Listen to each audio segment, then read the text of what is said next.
Assalamu alaikum students, I am Dr. Rabia. In previous lecture we started our next chapter, second last chapter of our syllabus, lymphoid organs, जिसमें से हमने उसके जो है ना वो थाइमस वगैरह पढ़ लिया था, लिम्फ नोड्स पढ़ ली थी. आज हम अपना रिमेनिंग पोर्शन पढ़ेंगे जिसमें हम स्प्लीन पढ़ेंगे. अगर हम स्प्लीन की बात करें तो स्प्लीन जो है वो हमारे पास एक लार्जेस्ट लिम्फॉइड ऑर्गन है बॉडी के अंदर. कहाँ पे पड़ा हुआ होता है? In the upper left quadrant of the abdominal cavity में पड़ा हुआ होता है. आप एब्डोमिनल कैविटी के क्वाड्रेंट्स पढ़ाए होंगे, तो जो अपर लेफ्ट क्वाड्रेंट है एब्डोमिनल कैविटी का, उसके अंदर स्प्लीन पड़ी हुई होती है. It is the only lymphoid organ interposed in the blood circulation. ठीक है, यानी ये वो वाहिद लिम्फॉइड ऑर्गन है जिसके अंदर जो है वो ब्लड, यानी इंटरकोर्स का मतलब होता है कि वो जगह जहाँ पे एक चीज़ दूसरे के साथ कनेक्ट कर रही है. ठीक है, यानी ये वो जगह है जहाँ पे लिम्फेटिक सिस्टम ब्लड सर्कुलेशन के साथ लिंक्ड है. ठीक है, यानी एक सिस्टम दूसरे सिस्टम में ओपन हो रहा है. Its sinuses are filled with the blood and contain the macrophages and the dendritic cells in their walls. इसके अंदर जो लिम्फ के अंदर साइनसेस होती हैं उसके अंदर हमारे पास ब्लड होता है जिसके अंदर मतलब साइनसेस फिल्ड होंगे ब्लड के साथ, और उसकी जो वॉल्स होंगी उसके अंदर माइक्रोफेजेस होंगे, डेंड्राइटिक सेल्स होंगे. इस कंपोजिशन की वजह से जो स्प्लीन है it is able to carry out the immunological filtration of the blood by removing the blood borne antigen. जो ब्लड के अंदर किसी किस्म का एंटीजन होगा तो उस एंटीजन की जो फिल्ट्रेशन होगी that will be the performed by these splenic आपका क्या कहते हैं स्ट्रक्चर. अच्छा, अलॉन्ग विद दिस कि आपके ब्लड को फिल्ट्रेशन करने के साथ साथ स्प्लीन जो है हमारे पास वो जगह है जहाँ पे इसको हम ग्रेवयार्ड ऑफ आरबीसीज भी बोलते हैं, कि जो आपके 120 डेज़ का स्पैन कंप्लीट कर चुके होते हैं आरबीसीज या एरिथ्रोसाइट्स, उसकी जो डिस्ट्रक्शन होती है वो या उसकी जो डिग्रेडेशन होती है वो स्प्लीन के अंदर होती है. इसके साथ साथ जो है वो हमारे पास क्या काम करता है? एक्टिवेटेड लिम्फोसाइट्स की प्रोडक्शन की साइट है जहाँ पे आपके सेकेंडरी जो है ये हमारे पास लिम्फोसाइट है. अच्छा जी, अब हम इसकी बात कर लेते हैं कंपोजिशन की कि स्प्लीन जो है वो हमारे पास किस तरह से बना हुआ है. इसके अराउंड जो है वो हमारे पास पेरिटोनियल फोल्ड्स होते हैं. ठीक है, और स्प्लीन के ऊपर हमारे पास एक कैप्सूल लगा हुआ होता है that is made up of dense irregular connective tissue. उस कनेक्टिव टिश्यू से ट्रेबेक्युलाई जो हैं वो एक्सटेंड कर रहे होते हैं into the substance of the organ, और इस तरह से ये जो उसकी इनवर्ड जो है वो इन्वेजिनेशन है वो डिवाइड कर देती है पेरेन्काइमा ऑफ स्प्लीन को इनटू द स्प्लीनिक पल्प. इसी तरह से हमारे पास जैसे हम पीछे पढ़ते आए हैं सारा कि हमारे पास ये जो ट्रेबेक्युलाई हैं ये इनकम्प्लीट कंपार्टमेंट्स बनाते हैं, इसको कम्प्लीटली डिवाइड नहीं करते. स्प्लीनिक पल्प जो है इसको हम दो पार्ट्स में डिवाइड कर देते हैं, ये दो एरियाज़ में डिवाइड कर देते हैं. एक हमारे पास रेड पल्प होता है और एक वाइट पल्प होता है रिप्रेजेंटिंग द कलर. जो रेड होगा वो रेड पल्प जो है वो रेड कलर का होगा, जो वाइट पल्प है वो वाइट का होगा. इसको हमने इसकी कलर के बेस पे नेम दिया. अब हम रेड पल्प को देखें तो रेड पल्प के अंदर दो चीज़ें होती हैं, एक साइनसेस होती हैं, वीनस साइनसेस होती हैं जिसको हम साइनोसॉइड्स भी बोलते हैं, और एक हमारे पास कॉर्ड्स होते हैं. रेड पल्प के अंदर ये दो स्ट्रक्चर्स होते हैं, venous sinuses and the cellular cords. ठीक है, इन कॉर्ड्स को हम प्रीवियसली कहते थे the splenic cords of the Billroth. अच्छा जी, अब स्प्लीनिक कॉर्ड्स क्या हैं? इनके अंदर हमारे पास सेल्स होते हैं डिफरेंट काइंड्स के, जिसके अंदर हमारे पास आरबीसीज आते हैं, लिम्फोसाइट्स आते हैं, ग्रेनुलर ल्यूकोसाइट्स आते हैं, प्लाज्मा सेल्स आते हैं, डेंड्राइटिक सेल्स आते हैं, प्लेटलेट्स आते हैं और माइक्रोफेजेस होते हैं. यानी कॉर्ड्स के अंदर हमारे पास क्या होना है? वैरायटी ऑफ सेल्स होनी है, जिसके अंदर हम पीछे सारे जो सेल्स पढ़ कर आए हैं आपने वो आएंगे इसके अंदर. अब इन सेल्स के साथ साथ ये जो सेल का सारा मिक्सचर है, ये सेल का सारा जो कंपार्टमेंट है, ये सेल्स जो हैं सपोर्ट किए जाते हैं by the fine meshwork of the reticular fibres and the cells. ठीक है, यानी इन सेल्स को सपोर्ट करने के लिए रेटिकुलर सेल्स और फाइबर्स होंगे. ये कॉर्ड्स के बारे में था। अब हम साइनोसाइड्स का पढ़ेंगे कि साइनोसाइड्स जो हैं वो बिटवीन द कॉर्ड्स पड़े हुए होते हैं। ये लाइन होते हैं with the long fusiform endothelial cells जिनको सेपरेट किया जाता है। ये सेल्स के बीच में इंटरसेलुलर जंक्शन होता है, एंडोथेलियल सेल्स के बीच में इंटरसेलुलर जंक्शन होता है। साइनोसॉइड्स की बात हो रही है। एंडोथेलियल बेसल लेमिना जो होता है वो डिसकंटिन्यूस होता है। ठीक हो गया। ये था हमारा रेड पल्प के बारे में, जिसमें हमने पढ़ा कि क्या होते हैं, साइनसेस आती हैं या वीनस आपकी साइनसेस आती हैं और कॉर्ड्स आते हैं। जो कॉर्ड्स हैं उसके अंदर वैरायटी ऑफ सेल्स होंगे और वो सेल जो है वो सपोर्ट किया जाएगा by the reticular fibres and the reticular cells. If you talk about the आपकी venous sinuses of the red pulp of the spleen, तो ये कॉर्ड्स के बीच में पड़े हुए होंगे और इन साइनसेस को जो है वो लाइन किया जाएगा, यानी इन साइनसेस की सरफेसेस के ऊपर जो है वो कौन कौन सी किस किस्म के सेल्स होंगे, एंडोथेलियल सेल्स होंगे और इन सेल्स के बीच में इंटरसेलुलर गैप जंक्शंस होंगे और जो सेल्स होंगे वो लॉन्ग होंगे और फ्यूजिफॉर्म शेप्ड सेल्स होंगे। जबकि अगर हम इसके बेसल लेमिना की बात करें तो वो डिसकंटिन्यू होगा। अब हम बात करते हैं वाइट पल्प की। वाइट पल्प के अंदर हमारे पास जो है वो it consist of the lymphoid tissues. ठीक है, यानी जो वाइट पल्प है वो लिम्फॉइड टिश्यू पे कंसिस्ट किया हुआ होगा that surrounds the branches of the splenic artery and includes the peri articular lymphatic sheets and lymphoid nodules. White pulp के अंदर लिम्फेटिक टिश्यू है। इस लिम्फेटिक टिश्यू के अंदर कौन कौन सी चीज़ें आएंगी, सारा आपकी जो आर्टेरियल स्ट्रक्चर होगा, अभी हम इसकी आर्टरीज पढ़ लेंगे कि किस तरह से बनेंगी। इसके साथ साथ पेरी आर्टिकुलर लिम्फेटिक शीट्स होती हैं, ठीक है, एंड लिम्फॉइड नोड्यूल्स होते हैं। नोड्यूल्स हम पीछे पढ़ा रहे थे कि हमारे पास किस तरह से होते हैं, एग्रीगेट्स होते हैं, और जो ये हमारे पास पेरी आर्टिकुलर लिम्फेटिक शीट्स होती हैं ये भी हमारे पास क्या होती हैं कि आपके एक शीट बना देती हैं। जो सेल्स हैं बी सेल्स या टी लिम्फोसाइट्स जो हैं वो एक्यूमुलेट हो जाते हैं और एक शीट की तरह का जो है वो स्ट्रक्चर बना देते हैं अराउंड द आर्टरीज। अब हम पढ़ेंगे एक और रीजन होता है मार्जिनल रीजन, जो कि between the red and white pulp जो है वो पड़ा हुआ होता है। साइनोसॉइडल रीजन है ये, ठीक है, यानी इसमें भी क्या होंगे, साइनसेस होंगी। रेड पल्प और वाइट पल्प के बीच में जो साइनोसॉइडल रीजन होता है उसको हम मार्जिनल जोन कह देते हैं। ये ब्लड को रिसीव करता है from the capillaries which are derived from the central arteries. अभी हम देखेंगे कि स्प्लीनिक आर्टरी किस तरह से फर्दर ब्रांचेस में डिवाइड होगी और एक टाइम आएगा जब उसकी टर्मिनल आर्टरीज आएंगी और उससे वो कैपिलरीज बनेंगी। तो ये क्या करता है, मार्जिनल जोन जो है वो कैपिलरीज से ब्लड को जो है वो रिसीव करता है।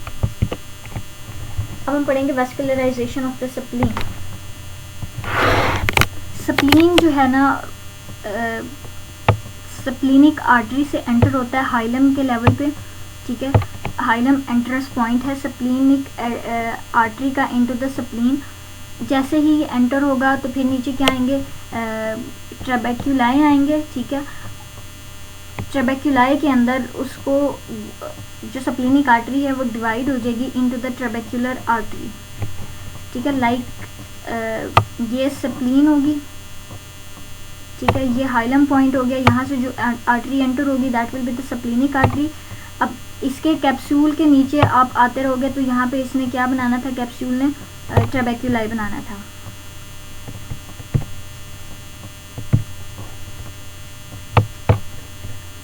ठीक है, अब ट्रेबेक्युलाई क्या होंगे, किस तरह से ये बना था कि कैप्सूल इनवर्ड इन्वेजिनेट कर रहा था और इनकम्प्लीट आपके जो है ना वो ट्रेबेक्युलाई बना रहा था।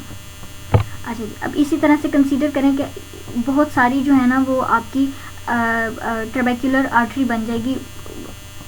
ट्रेबेक्युलाई के अंदर आने के बाद ये जो स्प्लीनिक आर्टरी है ये डिवाइड हो जाएगी इनटू द ब्रांचेस, बहुत सारी ब्रांचेस में, जिसको हम ट्रेबेक्युलाई आर्टरीज बोलेंगे, ठीक है। अब ये क्या होगा कि ये ट्रेबेक्युलर आर्टरी जब ट्रेबेक्युलाई को लीव करेगी, ठीक है, तो फिर यहाँ से गुजरने के बाद, ट्रेबेक्युलाई से गुजरने के बाद इस ट्रेबेक्युलर आर्टरी से ब्रांचेस आएंगी जिसको हम सेंट्रल आर्टरीज बोलेंगे। सबसे पहले स्प्लीनिक आर्टरी जो कि एंटर हुई हाइलम से इनटू द क्या कहते हैं ट्रेबेक्युलाई, ठीक है। ट्रेबेक्युलाई के अंदर हमने इस आर्टरी को नाम दिया ट्रेबेक्युलर आर्टरी।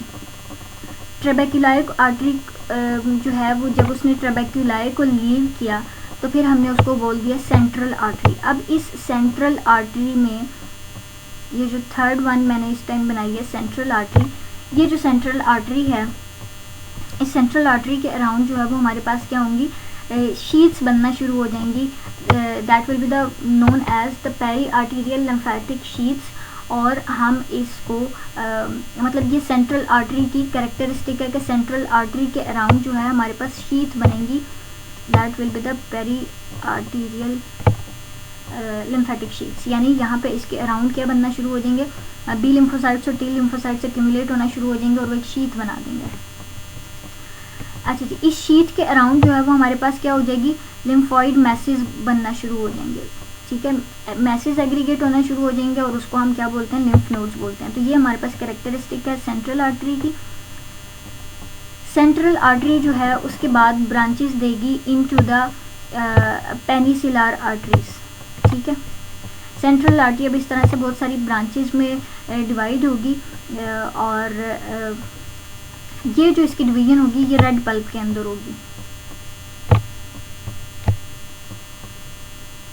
अब ये हम एक पेनिसिलर आर्टरी को कंसीडर करते हैं, तो एक पेनिसिलर आर्टरी जो है वो फर्दर 3 ब्रांचेस में डिवाइड होगी। एक हमारे पास आती है पल्प आर्टरी, दूसरी हमारे पास आती है शीथ आर्टरी और तीसरी आती है टर्मिनल आर्टरी। जो पल्प आर्टरी है वो क्या करती है, it consist of the thin coat of thin smooth muscle fibres. हाँ, यहाँ पे एक पॉइंट मैं बताना भूल गई थी कि जो मैमल्स के अंदर जो स्प्लीन होती है उसमें कुछ पार्ट या कुछ fibres of the smooth muscle fibres होते हैं, लेकिन इन केस ऑफ ह्यूमन ये जो स्मूथ मसल फाइबर का कंटेंट है ये बहुत कम होता है और जो पल्प आर्टरी है उसके अराउंड जो है हमारे पास thin coat of smooth muscle fibres होती है।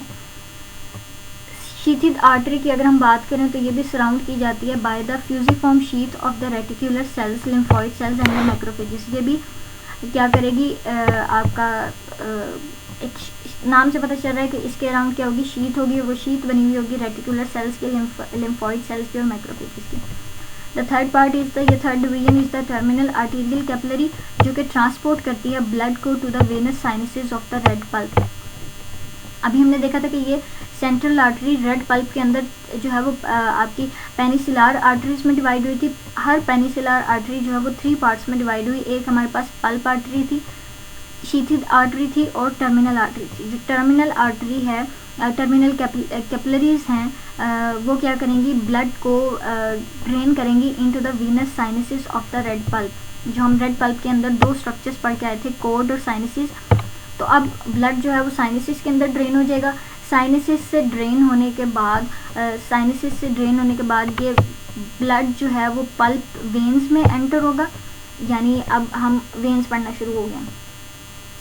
पल्प वेन जो है वो ओपन होगी इनटू द स्प्लीनिक वेन और स्प्लीनिक वेन जो होगी वो एग्जिट करेगी स्प्लीन को अगेन एट द हाइलम। ठीक है, ये हाइलम जो है ब्लड ये पॉइंट होगा entrance point for the splenic artery and exit point for the splenic when. Again revise करने लगी हूँ कि स्प्लीनिक हाइलम में आर्टरी जो है वो एंटर होती है हाइलम के लेवल पे, उसके नीचे ट्रेबेक्युलाई पड़े हुए। ये जो स्प्लीनिक आर्टरी है ट्रेबेक्युलाई के अंदर ब्रांचेस देगी, that will be the trabecular arteries. अब ट्रेबेक्युलर आर्टरी जो है वो जब ट्रेबेक्युलाई को लीव करेगी तो फिर वो क्या कहलाएगी, सेंट्रल आर्टरी। और सेंट्रल आर्टरी के अराउंड हमारे पास एक शीथ बन जाती है और उस शीथ के अराउंड जो है वो हमारे पास क्या होते हैं, नोड्यूल्स होते हैं, स्प्लीनिक नोड्यूल्स होते हैं। अच्छा जी, ये सेंट्रल आर्टरी जो है वो रेड पल्प में एंटर होगी और रेड पल्प के अंदर ये जाके ब्रांचेस देगी, that will be known as the penicillar arteries.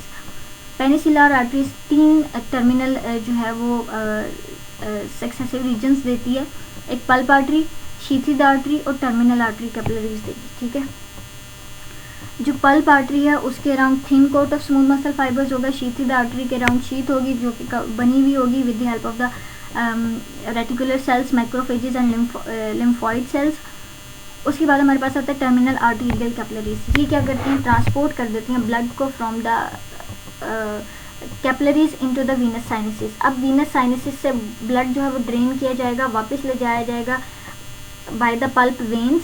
Pulp veins open होंगी इनटू द स्प्लीनिक वेन और स्प्लीनिक वेन जो है वो एग्जिट करेगी स्प्लीन को एट द हाइलम। ये थी वस्कुलराइजेशन। अब यहाँ पे हमारे पास दो थीरीज़ हैं जो कि बताती हैं कि ब्लड का फ्लो किस तरह से होता है टर्मिनल आर्टीरियल कैपिलरी से to the interior of the venous sinuses, के वीनस साइनस के अंदर किस तरह से ओपन होंगी। एक हमारे पास आती है ओपन सर्कुलेशन थ्योरी और दूसरी हमारे पास आती है क्लोज्ड सर्कुलेशन थ्योरी। ये दो थ्योरीज जो है वो हमें बताती हैं कि किस तरह से ब्लड जो है वो फ्लो करता है। ओपन सर्कुलेशन थ्योरी ये कहती है कि जो टर्मिनल आर्टीरियल कैपिलरीज हैं वो अपना ब्लड जो है वो रिलीज कर देती हैं into the red pulp from where it goes into the venous sinuses. Red pulp के अंदर डाल देंगी, रेड पल्प से जो है वो जाएगा वीनस साइनसिस के अंदर। जबकि क्लोज्ड सर्कुलेशन थ्योरी ये कहती है कि डायरेक्टली जो ब्लड है from the terminal arterial capillaries वो डायरेक्टली ओपन हो जाता है इनटू द वीनस साइनसिस, यानी रेड पल्प में नहीं जाएगा। ओपन सर्कुलेशन में 3 पॉइंट्स हैं, आर्टीरियल से रेड पल्प में, रेड पल्प से वीनस साइनसिस में। क्लोज्ड सर्कुलेशन में रेड पल्प नहीं है, बीच की चीज़ नहीं है, डायरेक्टली ब्लड जो है वो जाता है from arterial capillaries into the venous sinuses. अब हम फंक्शंस देख लेते हैं। तो फंक्शंस हमारे पास सबसे पहले immunological filtration of the blood है कि जो ब्लड के अंदर पड़ा हुआ किसी भी किस्म का एंटीजन है उसकी जो फिल्ट्रेशन है वो स्प्लीन के ज़िम्मे है। The other function is the production of lymphocytes, ठीक है। और जो दूसरा फंक्शन है वो ये कि जो आपके ओल्ड आरबीसीज होते हैं उसकी डिस्ट्रक्शन साइट है। अब हम पढ़ेंगे म्यूकोजा एसोसिएटेड लिम्फोइड टिश्यूज़। ये हमारे पास नॉन एनकैप्सुलेटेड लिम्फोइड टिश्यूज़ होते हैं, म्यूकोजा के अंदर पड़े हुए होंगे। कौन कौन से सिस्टम्स के म्यूकोजा के अंदर पड़े हुए होंगे? डाइजेस्टिव सिस्टम के, रेस्पिरेटरी सिस्टम के और यूरोजेनिटल सिस्टम के। जो म्यूकोजा होगा उसके अंदर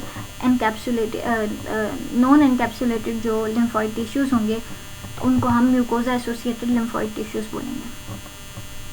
इसके अंदर हमारे पास डिफ्यूज़ और नोड्यूलर लिम्फोइड टिश्यूज़ दोनों तरह के पड़े हुए होंगे। ये हम पीछे डिफ्यूज़ और नोड्यूलर पढ़ाए थे कि इनका डिफरेंस क्या है। अच्छा जी, अब ये तो जनरल नाम हो गया कि म्यूकोजा एसोसिएटेड लिम्फोइड टिश्यूज़ हैं। अगर वो गट के अंदर पड़े हुए होंगे तो गट एसोसिएटेड लिम्फोइड टिश्यूज़ हो जाएंगे, और अगर रेस्पिरेटरी सिस्टम के अंदर पड़े होंगे तो ब्रोंकस एसोसिएटेड लिम्फोइड टिश्यूज़ हो जाएंगे। अब हम गट एसोसिएटेड पढ़ लेते हैं कि ये कंसिस्ट होता है mainly of isolated lymphoid follicles, ठीक है, या nodes located in the lamina propria of the GI tract. GI tract के लैमिना प्रोप्रिया के अंदर हमारे पास एक आइसोलेटेड लिम्फोइड फॉलिकल के फॉर्म में म्यूकोजा एसोसिएटेड या गट एसोसिएटेड लिम्फोइड टिश्यूज़ पड़े हुए होते हैं। स्मॉल इंटेस्टाइन के अंदर हमारे पास इन फॉलिकल्स की एग्रीगेशंस होती है और उसको हम बोलते हैं पायर्स पैचेस। जो लिम्फोइड फॉलिकल्स हैं वो मेनली कंपोज ऑफ होते हैं B lymphocytes, T lymphocytes and antigen presenting cells यानी dendritic sales.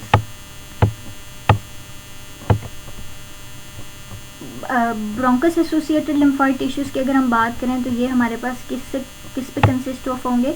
These mainly consist of the diffuse lymphatic tissues, और अगर हम इसकी बात करें तो ये लिम्फोइड फॉलिकल्स पे कंसिस्ट कर रही थी। इसके साथ साथ हमारे पास डिफ्यूज़ भी है, इसके साथ साथ हमारे पास लिम्फेटिक नोड्यूल्स भी हैं और एग्रीगेट्स ऑफ लिम्फेटिक नोड्यूल्स भी हैं। जो ब्रोंकस एसोसिएटेड लिम्फोइड टिश्यूज़ की बात हो रही है, इसके अंदर ज़्यादातर बी लिम्फोसाइट्स होते हैं, लेकिन कुछ टी लिम्फोसाइट्स भी होंगे और कुछ एंटीजन प्रेजेंटिंग सेल्स भी होंगे। अब हम बात करते हैं टॉन्सिल्स की। टॉन्सिल्स क्या हैं कि हमारे पास लिम्फोइड टिश्यूज़ की एग्रीगेशंस होती है अपर जीआई ट्रैक में, उसको हम टॉन्सिल्स बोलते हैं। ये जो है वो हमारे पास तीन रीजन्स या 3 तरह के हैं, ये 3 टाइप्स के हैं। एक पैलेटाइन होगा जो पैलेटाइन के अंदर पड़ा हुआ होगा, एक लिंगुअल है जो कि आपकी टंग के अराउंड होगा, और एक फेरेंजियल है जो कि आपके फेरिंक्स रीजन के पास होगा। अच्छा जी, इसके अंदर कोई एफरेंट लिम्फेटिक्स नहीं होती। अब हम पैलेटाइन टॉन्सिल्स को पढ़ लेते हैं कि ये पेयर्ड होते हैं, ओवल शेप्ड होते हैं, और ये ओरोफेरिंक्स के अंदर पड़े हुए होते हैं जहाँ पे आपके एंटीरियर और पोस्टीरियर फोकियल पिलर्स पड़े हुए होते हैं। इनकी जो फ्री सरफेस होती है वो कवर होती है with the stratified squamous epithelium cells के साथ। ये अब डीप इन्वेजिनेशंस देते हैं। ये इस तरह से करते हैं कि जो पॉकेट्स बना देते हैं या फोल्ड्स बना देते हैं, या आपका जो है ना वो इस तरह का स्ट्रक्चर बना देते हैं। इसको हम क्या बोलते हैं? क्रेप्ट्स बोलते हैं, ठीक है। और इन जो क्रेप्ट्स की लाइनिंग है वो किससे हुई हुई होती है? स्ट्रेटिफाइड स्क्वैमस एपिथेलियम से मिलकर बनी हुई होती है, जो कि डिप होती है into the substance of tonsil from the surface. ठीक है, यानी ये क्या है, सरफेस से अंदर की तरफ इन्वेजिनेट हुआ हुआ और इसकी लाइनिंग जो होगी वो सिंपल स्ट्रेटिफाइड स्क्वैमस एपिथेलियम से मिलकर बनी हुई होगी। अब वो कहता है कि हमारे पास हर क्रिप्ट लिम्फॉइड टिश्यू के अराउंड जो है वो निमेरियस लिम्फॉइड फॉलिकल्स पड़े हुए होंगे। बेस ऑफ टॉन्सिल जो है वो सेपरेट की जाएगी from the underlying muscle by the hemi capsule, के एक हाफ ऑफ द कैप्सूल या कैप्सूल लाइक स्ट्रक्चर जो होगा वो उसको सेपरेट करेगा उसके नीचे जो पड़े हुए मसल्स हैं उससे। The next is the lingual tonsils. Lingual tonsils जो है वो कहाँ पे पड़े हुए होंगे, थर्ड आपकी जो posterior third of the tongue होगा उसके उस जगह पे पड़े हुए होंगे। ये कवर्ड किससे होते हैं, this are covered with the stratified squamous epithelium. इसके अंदर एक सिंगल क्रेप्ट होता है, यानी उसी तरह से एक फोल्ड होगा या पॉकेट होगी, ठीक है, which often receives the openings of the mucous glands. इसके अंदर इस क्रेप्ट के अंदर हमारे पास म्यूकस ग्लैंड की ओपनिंग होगी, लिम्फॉइड फॉलिकल्स पड़े हुए होंगे around the each of the crypt, जैसे हम पीछे अभी उसके अंदर पढ़कर आए हैं टॉन्सिल्स के अंदर।